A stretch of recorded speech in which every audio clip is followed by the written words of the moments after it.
ఆరాధన ఎలా ఉంటుందంటే, ఇప్పుడు ఆరాధన అంటే ఏమి? ఆరాధనకు ప్రార్థనకు వ్యత్యాసం ఉంది. ఏం వ్యత్యాసం ఉంది? ప్రార్థనలో మనం ఏమి కోరుకుంటాం? ప్రార్థనలో మనకి ఏది అవసరం మనం కోరుకుంటాం, కరెక్టా? ఆరాధన అలా ఉండదు. నీకు అవసరమైన విషయాలు కోరుకునేది ఆరాధన కాదు.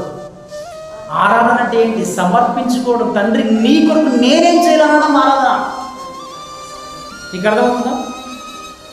నా గురించి ఇన్నెల్లా ఇచ్చావు కదా, నాకు పిల్లల్ని ఇచ్చావు, నా సంసారాన్ని నాకు చూసుకుంటున్నావు, నా జీవితాన్ని నడుపుతున్నావు కదా, నీ కొరకు నన్ను ఏం చేయాలి అని అనడమే ఆరాధన. ఎంతమంది చేస్తున్నారు?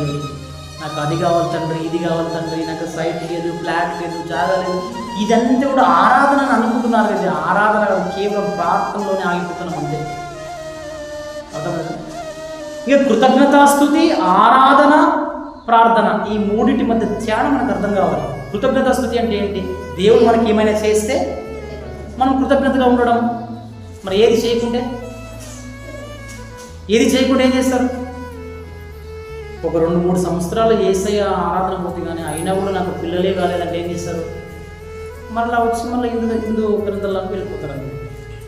అంటే దేవుడు ఏదైనా ఇస్తే మనం కృతజ్ఞతాస్తుతి చేస్తాం.